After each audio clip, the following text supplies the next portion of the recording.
ਸਤਨਾਮ ਸ੍ਰੀ ਵਾਹਿਗੁਰੂ ਸਾਹਿਬ ਜੀ।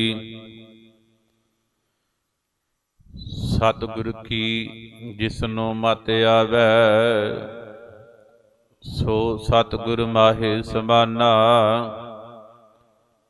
ਇਹ ਬਾਣੀ ਜੋ ਜੀਉ ਜਾਣੈ,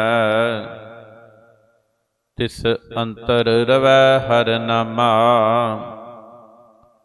ਬਾਣੀ ਗੁਰੂ ਗੁਰੂ ਹੈ ਬਾਣੀ, ਵਿੱਚ ਬਾਣੀ ਅੰਮ੍ਰਿਤ ਸਾਰੇ। ਗੁਰ ਬਾਣੀ ਕਹੈ ਸੇਵਕ ਜਨ ਮਾਨੇ, ਪ੍ਰਤੱਖ ਗੁਰੂ ਨਿਸਤਾਰੇ। ਧੰਨ ਧੰਨ ਸਾਹਿਬ ਸ੍ਰੀ ਗੁਰੂ ਗ੍ਰੰਥ ਸਾਹਿਬ ਜੀ ਦੀ ਅਪਾਰ ਕਿਰਪਾ ਦਾ ਸਦਕਾ ਦੇਸ਼ ਪ੍ਰਦੇਸ਼ ਵਿੱਚ ਆਪਣੇ ਘਰਾਂ ਵਿੱਚ ਬੈਠ ਕੇ ਆਨਲਾਈਨ ਸਮਾਗਮ ਵਿੱਚ ਹਾਜ਼ਰੀ ਭਰ ਰਹੇ ਗੁਰੂ ਪਿਆਰੇ ਸਤਸੰਗੀ ਜਨੋ, ਵਡਭਾਗੇ ਹੋ ਜੋ ਕਿ ਆਪਣੇ ਘਰਾਂ ਵਿੱਚ ਬੈਠ ਕੇ ਗੁਰਬਾਣੀ ਦਾ ਆਨੰਦ ਮਾਣ ਰਹੇ ਹੋ। ਬਹੁਤ ਹੀ ਸਤਿਕਾਰਯੋਗ ਗੁਰੂ ਘਰ ਦੇ ਸੇਵਾਦਾਰ ਭਾਈ ਸਾਹਿਬ ਵੀਰ ਜੀ ਸੋਨੂ ਸਕੀਜਾ ਜੀ, ਜਿਨ੍ਹਾਂ ਦੀ ਹੋਣਹਾਰ ਬੇਟੀ ਹਰਗੁਣ ਸਕੀਜਾ ਸਤਿਗੁਰਾਂ ਦੀ ਕਿਰਪਾ ਦਾ ਸਦਕਾ 12ਵੀਂ ਕਲਾਸ ਦੇ ਵਿੱਚੋਂ 97% ਨੰਬਰ ਲੈ ਕੇ ਪਾਸ ਹੋਈ ਹੈ। ਸਤਿਗੁਰਾਂ ਦਾ ਸ਼ੁਕਰਾਨਾ ਕਰਦੇ ਹੋਏ ਇਸ ਆਨਲਾਈਨ ਸਮਾਗਮ ਦਾ ਸਾਰੀ ਜਿਹੜੀ ਸੇਵਾ ਹੈ ਗੁਰੂ ਘਰ ਦੇ ਸੇਵਾਦਾਰ ਵੀਰ ਜੀ ਸੋਨੂ ਸਕੀਜਾ ਜੀ ਵੱਲੋਂ ਨਿਭਾਈ ਜਾ ਰਹੀ ਹੈ। ਵੀਰ ਜੀ ਦਾ ਬਹੁਤ ਬਹੁਤ ਧੰਨਵਾਦ ਹੈ ਜੋ ਕਿ ਇਸ ਸਮਾਗਮ ਦੀ ਆਪ ਜੀ ਨੂੰ ਘਰ ਬੈਠਿਆਂ ਆਪ ਜੀ ਦੇ ਘਰ ਤੱਕ ਗੁਰਬਾਣੀ ਦੇ ਪ੍ਰਵਾਹ ਚਲਾ ਰਹੇ ਨੇ। ਵਿਚਾਰ ਪ੍ਰਾਰੰਭ ਕਰਨ ਤੋਂ ਪਹਿਲਾਂ ਦਾਸਤੀ ਅਤੇ ਆਪਣੀ ਹਾਜ਼ਰੀ ਨੂੰ ਸਾਹਿਬਾਂ ਦੇ ਪਾਵਨ ਦਰਬਾਰ ਵਿੱਚ ਲਗਵਾਉਂਦੇ ਹੋਏ ਫਤਿਹ ਦੀ ਸਾਂਝ ਨੂੰ ਬਣਾਓ ਤੇ ਗੱਜ ਕੇ ਕਹੋ, ਵਾਹਿਗੁਰੂ ਜੀ ਕਾ ਖਾਲਸਾ, ਵਾਹਿਗੁਰੂ ਜੀ ਕੀ ਫਤਿਹ। ਜਿਸ ਤਰ੍ਹਾਂ ਸੇਵਕ ਪਰਿਵਾਰ ਸ਼ੁਕਰਾਨਾ ਕਰ ਰਹੇ ਨੇ, ਹਰ ਇੱਕ ਜੀਵ ਮਾਤਰ ਦਾ ਇਹ ਫਰਜ਼ ਬਣਦਾ ਹੈ ਕਿ ਜਦੋਂ ਵੀ ਸਾਡੇ ਤੇ ਸਤਿਗੁਰੂ ਜੀ ਕਿਰਪਾ ਕਰਦੇ ਤੇ ਸਾਨੂੰ ਸ਼ੁਕਰਾਨਾ ਕਰਨਾ ਚਾਹੀਦਾ। ਅਸੀਂ ਬਹੁਤ ਜਗ੍ਹਾ ਤੇ ਲਿਖਿਆ ਦੇਖਦੇ ਹਾਂ, ਲਿਸਟੇਚਰਾਂ ਤੇ ਵੇਖਦੇ ਹਾਂ, ਸੁੱਖ ਵੇਲੇ ਸ਼ੁਕਰਾਨਾ, ਹਰ ਵੇਲੇ ਸਿਮਰਨ ਤੇ ਦੁੱਖ ਵੇਲੇ ਅਰਦਾਸ। ਜਦੋਂ ਇਹ ਗੱਲ ਸਾਡੇ ਜੀਵਨ ਵਿੱਚ ਆ ਜਾਏਗੀ, ਸਾਨੂੰ ਇਸ ਗੱਲ ਦੀ ਸਮਝ ਆ ਜਾਏਗੀ ਕਿ ਜਦੋਂ ਅਸੀਂ ਦੁੱਖ ਦੀ ਘੜੀ ਵਿੱਚ ਹੁੰਨੇ ਆ ਤੇ ਅਸੀਂ ਸਤਿਗੁਰਾਂ ਦੇ ਚਰਨਾਂ ਵਿੱਚ ਅਰਦਾਸ ਕਰੀਏ, ਹਰ ਵੇਲੇ ਪਰਮੇਸ਼ਰ ਨੂੰ ਯਾਦ ਕਰੀਏ, ਪਰਮੇਸ਼ਰ ਦੀ ਆਰਾਧਨਾ ਕਰੀਏ, ਤੇ ਜਦੋਂ ਸਾਡੇ ਤੇ ਪਰਮੇਸ਼ਰ ਸੁੱਖ ਦਿੰਦਾ ਤੇ ਫਿਰ ਅਸੀਂ ਪਰਮੇਸ਼ਰ ਦਾ ਸ਼ੁਕਰਾਨਾ ਕਰੀਏ। ਵਿਰਲਿਆਂ ਪਰਿਵਾਰਾਂ ਦੇ ਹਿੱਸੇ ਵਿੱਚ ਐਸਾ ਜੀਵਨ ਆਉਂਦਾ ਹੈ। ਵੀਰ ਜੀ ਸੋਨੂ ਸਕੀਜਾ ਜੀ ਦੇ ਜੀਵਨ ਨੂੰ ਜਿੱਥੋਂ ਤੱਕ ਦਾਸ ਜਾਣਦਾ ਹੈ, ਸਤਿਗੁਰਾਂ ਦੀ ਬਹੁਤ ਅਪਾਰ ਬਖਸ਼ਿਸ਼ ਹੈ। ਜਦੋਂ ਕਿਤੇ ਸ਼ੌਪ ਤੇ ਜਾਈਦਾ ਹੈ, ਉੱਥੇ ਗੁਰਬਾਣੀ ਦਾ ਪ੍ਰਵਾਹ, ਗੁਰਬਾਣੀ ਦਾ ਸਿਮਰਨ, ਗੁਰਬਾਣੀ ਕੀਰਤਨ, ਗੁਰਬਾਣੀ ਪਾਠ ਹਰ ਵੇਲੇ 24 ਘੰਟੇ ਚੱਲਦਾ ਰਹਿੰਦਾ। ਆਪਣੇ ਹੱਥੀਂ ਬਹੁਤ ਸੇਵਾ ਵੀਰ ਜੀ ਗੁਰੂ ਘਰਾਂ ਵਿੱਚ ਜਾ ਕੇ ਕਰਦੇ ਨੇ, ਸਮਾਗਮਾਂ ਵਿੱਚ ਵੱਧ ਚੜ ਕੇ ਹਿੱਸਾ ਪਾਉਂਦੇ ਨੇ। ਉਹਨਾਂ ਨੂੰ ਗੁਰੂ ਦਾ ਇਹ ਗਿਆਨ ਪ੍ਰਾਪਤ ਹੋ ਗਿਆ, ਇਸ ਗੱਲ ਦੀ ਸੋਝੀ ਆ ਗਈ ਹੈ ਕਿ ਹਰ ਵੇਲੇ ਸਿਮਰਨ ਕਰਨਾ ਹੈ, ਦੁੱਖ ਵੇਲੇ ਅਰਦਾਸ ਕਰਨੀ ਤੇ ਸੁੱਖ ਵੇਲੇ ਸ਼ੁਕਰਾਨਾ ਕਰਨਾ। ਸ਼ੁਕਰਾਨੇ ਦੀ ਭਾਵਨਾ ਲੈ ਕੇ ਉਹਨਾਂ ਨੇ ਸਮਾਗਮ ਰੱਖਿਆ। ਗੁਰੂ ਜੀ ਕਿਰਪਾ ਕਰਨ, ਸਤਿਗੁਰੂ ਜੀ ਸਾਡੇ ਤੇ ਰਹਿਮਤ ਕਰਨ, ਸਾਨੂੰ ਕਿਤੇ ਸਾਰਿਆਂ ਨੂੰ ਐਸਾ ਗਿਆਨ ਪ੍ਰਾਪਤ ਹੋ ਜਾਏ ਤੇ ਸਾਡਾ ਜੀਵਨ ਸਵਰ ਸਕਦਾ ਹੈ। ਆਓ ਗੁਰਬਾਣੀ ਵਿਚਾਰ ਦੇ ਨਾਲ ਜੁੜੀਏ। ਆਪ ਜੀ ਨੇ ਮੰਗਲਾ ਚੜ੍ਹਨ ਦੇ ਵਿੱਚ ਦਾਸ ਦੇ ਪਾਸੋਂ ਗੁਰਬਾਣੀ ਦਾ ਸ਼ਬਦ ਸਰਵਣ ਕੀਤਾ ਹੈ। ਸਤਿਗੁਰ ਕੀ ਜਿਸਨੂੰ ਮਤਿ ਆਵੈ, ਸੋ ਸਤਿਗੁਰ ਮਾਹੀ ਸਬਾਨਾ। ਇਹ ਬਾਣੀ ਜੋ ਜੀਉ ਜਾਣੈ, ਤਿਸ ਅੰਤਰ ਰਵੈ ਹਰਨਾਮਾ।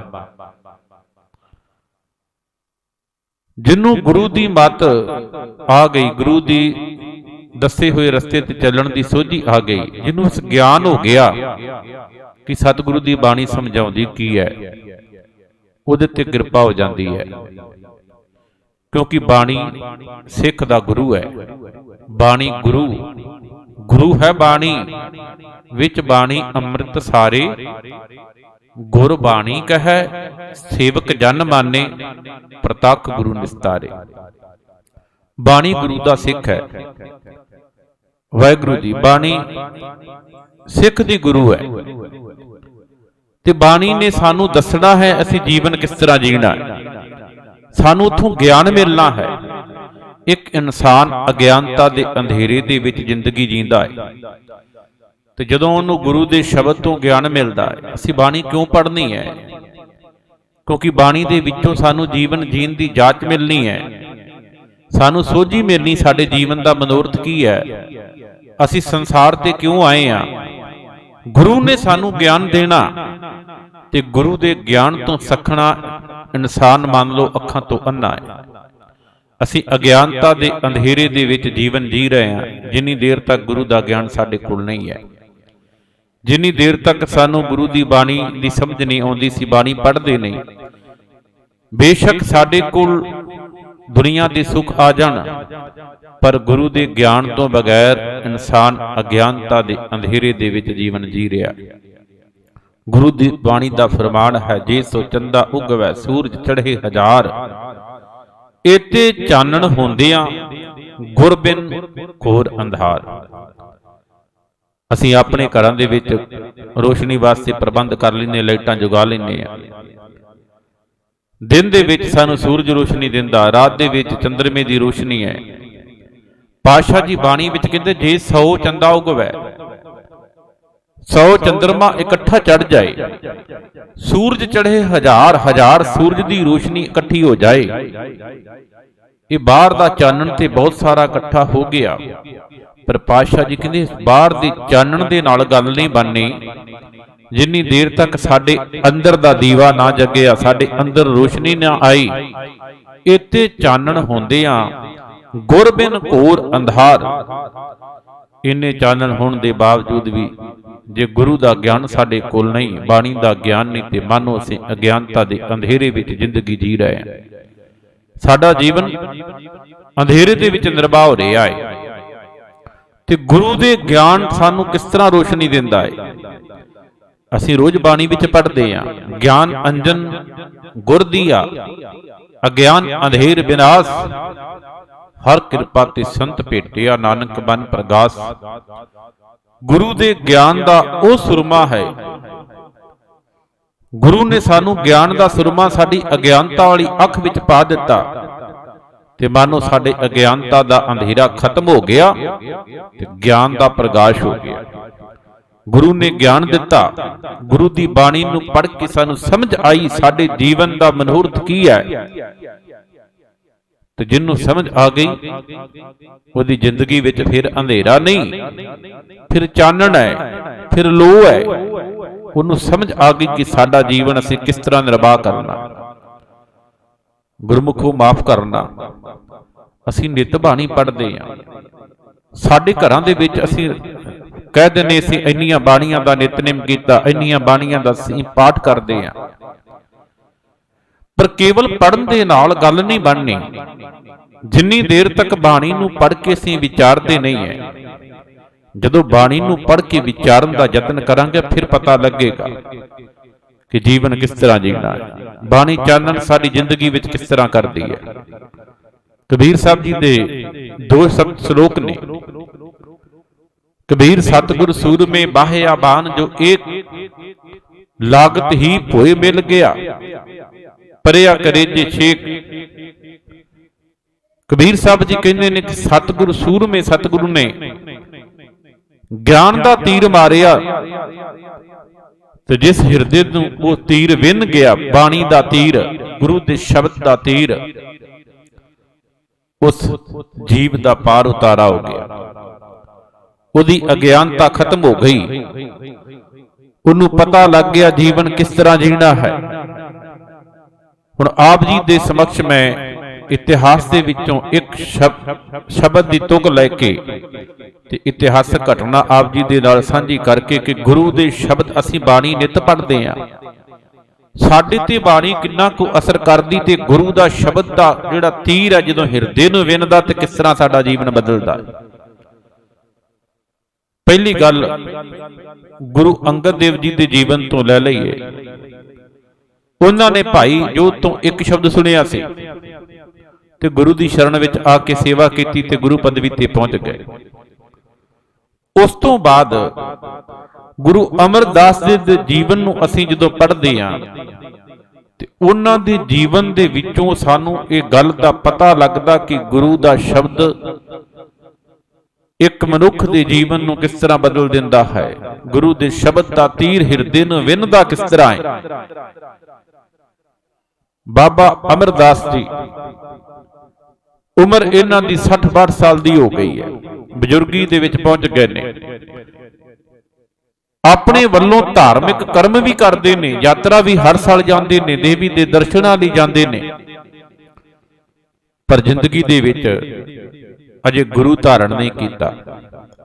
ਉਹਨਾਂ ਦੇ ਜੀਵਨ ਦੀ ਇੱਕ ਘਟਨਾ, ਬਾਬਾ ਅਮਰਦਾਸ ਜੀ ਆਪਣੇ ਪਿੰਡੋਂ ਚੱਲੇ ਨੇ ਦਰਸ਼ਨਾਂ ਵਾਸਤੇ। ਉਹਨਾਂ ਦਿਨਾਂ ਦੇ ਵਿੱਚ ਪੈਦਲ ਚੱਲ ਕੇ ਲੋਕ ਕਈ ਦਿਨ ਯਾਤਰਾ ਤੇ ਰਹਿੰਦੇ ਸਨ ਤੇ ਯਾਤਰਾ ਕਰਦੇ ਸਨ। ਉਹਨਾਂ ਦੀ ਯਾਤਰਾ ਦੇ ਦੌਰਾਨ ਇੱਕ ਮਹਾਤਮਾ ਦੇ ਨਾਲ ਉਹਨਾਂ ਦਾ ਮੇਲ ਹੁੰਦਾ ਹੈ। ਬਾਬਾ ਅਮਰਦਾਸ ਜੀ ਇਸ ਮਹਾਤਮਾ ਦੇ ਨਾਲ ਯਾਤਰਾ ਕਰਦਿਆਂ ਬਹੁਤ ਦਿਨ ਨਿਕਲ ਗਏ। ਯਾਤਰਾ ਤੋਂ ਵਾਪਸ ਆ ਰਹੇ ਸਨ। ਰਸਤੇ ਵਿੱਚ ਪੜਾਅ ਦਰ ਪੜਾਅ ਯਾਤਰਾ ਕਰਦੇ ਰਹੇ, ਸਾਰਾ ਦਿਨ ਵਿਚਾਰਾਂ ਹੋਣੀਆਂ, ਗੱਲਬਾਤ ਹੋਣੀ।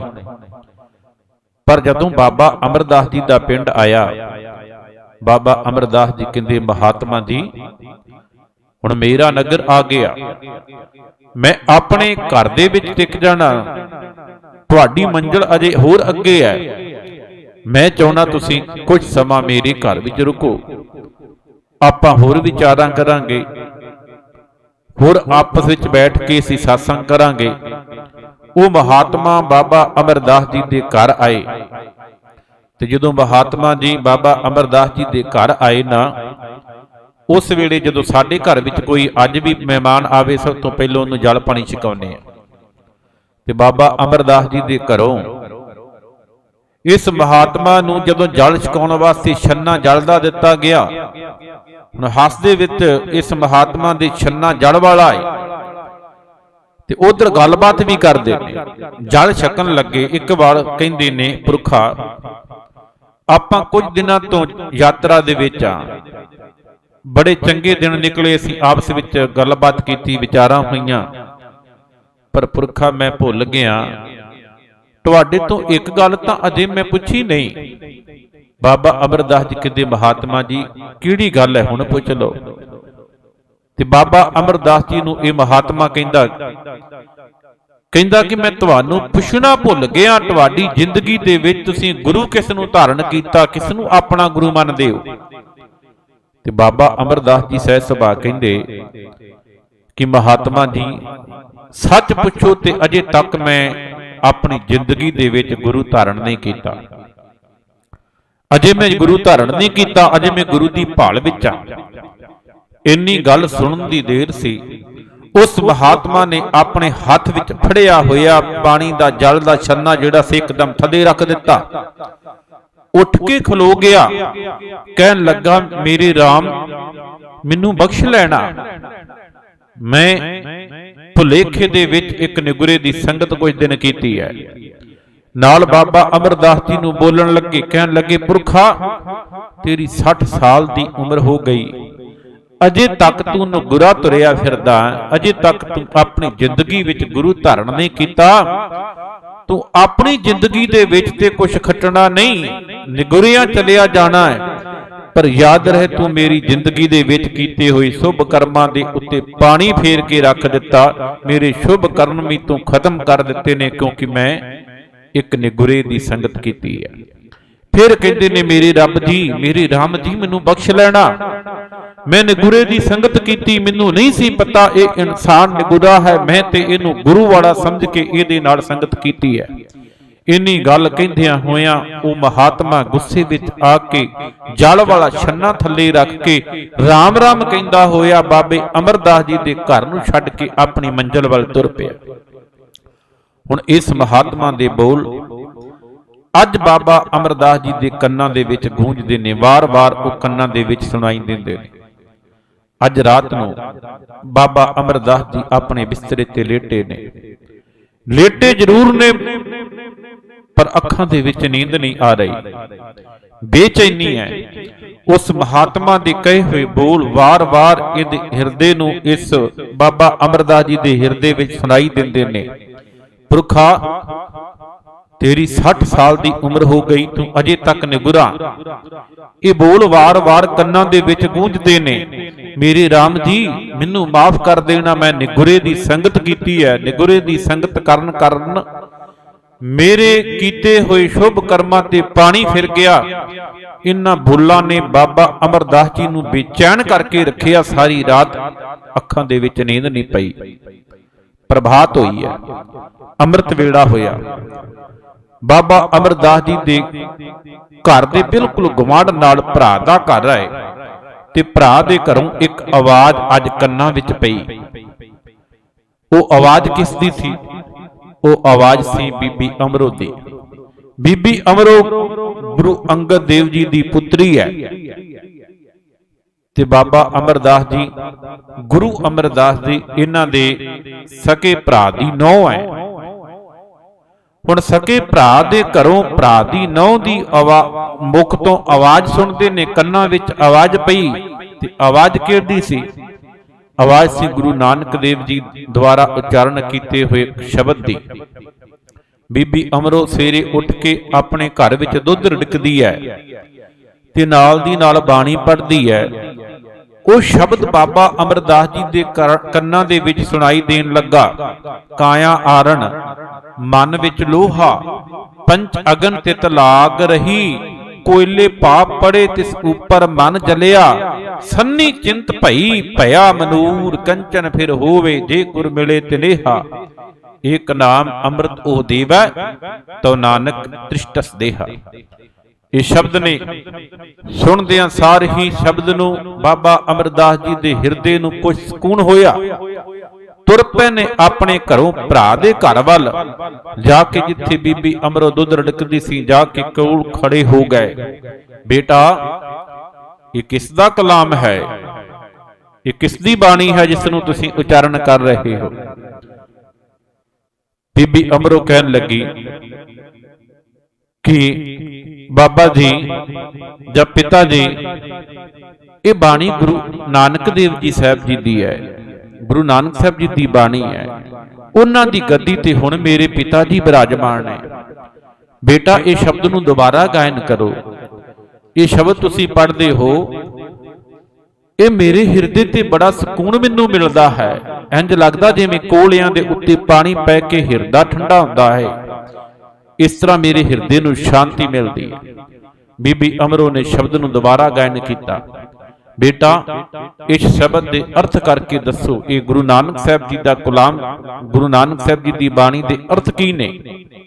ਤੇ ਬੀਬੀ ਅਮਰੋ ਅੱਜ ਅਰਥ ਕਰਕੇ ਬਾਬਾ ਅਮਰਦਾਸ ਜੀ ਨੂੰ ਦੱਸਦੀ ਹੈ ਕਿ ਕਹਿੰਦੇ ਗੁਰੂ ਨਾਨਕ ਸਾਹਿਬ ਜੀ ਇਸ ਸ਼ਬਦ ਵਿੱਚ ਕਹਿੰਦੇ ਨੇ ਕਿ ਮਨੁੱਖ ਦਾ ਸਰੀਰ ਇੱਕ ਲੋਹਾਰ ਦੀ ਭੱਠੀ ਵਾਂਗ ਹੈ।